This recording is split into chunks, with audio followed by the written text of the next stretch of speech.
Welcome to Rambam in Depth. Today we're going to be discussing a halacha in Rambam, Hilchas Mitame Mishkav U'Moshav, Perik Shishi, Halacha Dalid. The Rambam says as follows: Hazav v'hazava v'hanida v'hayaledes v'metzeira shemesu harehei mitam min Mishkav U'Merkav achem misasan k'shahayu k'shehein chayin ad she'ime kabasar. There are certain kinds of impurity that relate to the place upon which the person impure was sitting or laying. It's called Mishkav U'Moshav. That things that he's sitting on, even if it's several layers, also contract that type of impurity. And they include the Zav and Zava. These are people, men and women, who have unnatural emissions, unnatural flow. Anida, a menstruant woman. A Yeledes, a woman who just gave birth. A Metzora, a person who was afflicted with a skin disease, skin lesions, also identified as leprosy. So when they died, you would think that that's the end of their impurity, because impurity, these types of impurity, devolve on a living organism. But nevertheless, they are tamei. They contract the tumah of Mishkav U'Moshav. People, things that they're sitting on or laying on, become tamei as well, even after the person dies, just like they were alive. Ad she'ime kabasar, until the flesh deteriorates. So at that point, there's no more chance of anyone confusing this corpse with a living person. What is the reason for this? So the Rambam said that tumah zu midivreihem. This impurity is only rabbinical. It's not biblical. Biblically, the impurity leaves the person at the time of their passing. But what's the rabbinical decree over here based on? So the Rambam explains, Gzeira, there's a decree, rabbinical decree, Shema yis'alef echad me'elu. Maybe one of these people who are tamei will faint. They'll collapse and faint, and it will look like v'yadamu shemes. It'll appear as if they died. Who are dilemas, but he didn't really die. So what's going to happen? Nimtza mishkava yomerkava shel acham misa, so that when they lay on something or they ride on something after death, av tuma shel divrei seifrim. It's a primary form of impurity rabbinically. So what the Rambam seems to be saying is that the rabbis were concerned that a person will faint, will be unconscious, and people will think he died, and therefore they will say, oh, there's no more impurity.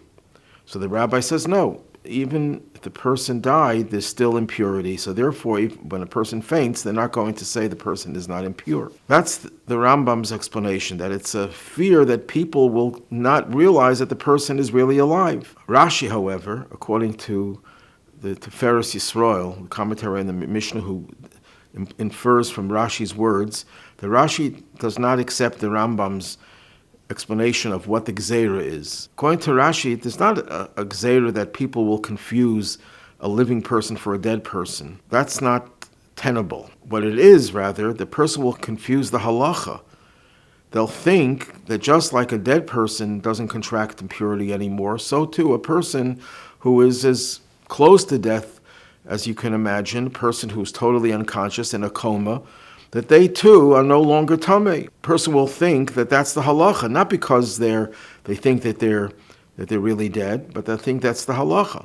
And therefore, the rabbis made a gzeira that in order for that confusion not to take place, that even when the person is dead, there's still tumah, there's still impurity. Now, according to Rashi, there's no question about why is it that a person who is dead is allowed to be buried right away. In fact, according to halacha, you're not allowed to delay burial unless it's for the honor of the dead, but normally it's supposed to be done as soon as possible, preferably in the very day that the person passed away.